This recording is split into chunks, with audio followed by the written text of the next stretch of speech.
Iran दुनिया के उन गिने चुने देशों में से एक है जिसके पास दुनिया के सबसे बड़े ऑयल और नेचुरल गैस रिजर्व्स हैं और इसी वजह से पूरी दुनिया डायरेक्टली या इनडायरेक्टली इस पे डिपेंड करती है। लेकिन ईरान की असली ताकत उसके रिसोर्सेज नहीं बल्कि उसकी लोकेशन है।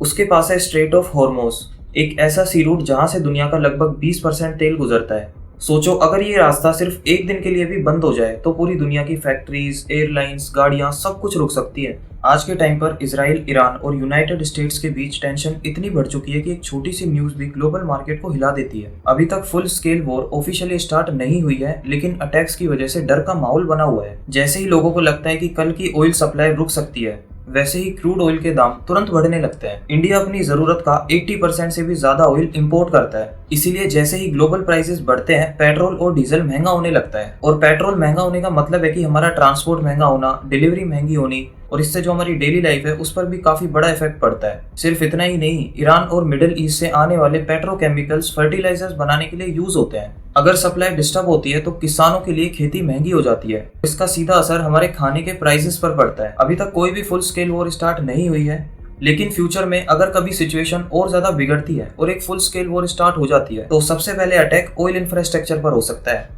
और ईरान का सबसे बड़ा काउंटर मूव होगा स्ट्रेट ऑफ हॉर्मोज को ब्लॉक करना, जिससे सिर्फ ईरान का ही नहीं बल्कि सऊदी अरेबिया, यूएई और कुवैत जैसे देशों का जो ऑयल है वो भी एक्सपोर्ट नहीं हो पाएगा। ये सिचुएशन ग्लोबल क्राइसिस बन सकती है जिसमें जो ऑयल है इसके दाम आसमान छू सकते हैं, इन्फ्लेशन काफी ज्यादा बढ़ सकता है और इससे दुनिया की बड़ी इकोनॉमीज तक भी हिल सकती है। इन सब के बीच इंडिया अल्टरनेटिव्स ढूंढ रहा है, जैसे रशिया से सस्ता तेल खरीदना। लेकिन सच ये है कि ग्लोबल ऑयल सिस्टम इतना इंटरकनेक्टेड है कि टेंशन कहीं पर भी हो उसका असर हर जगह पड़ता है। तो आप इसके बारे में क्या सोचते हो मुझे नीचे कमेंट करके जरूर बताना। Thanks for watching this video.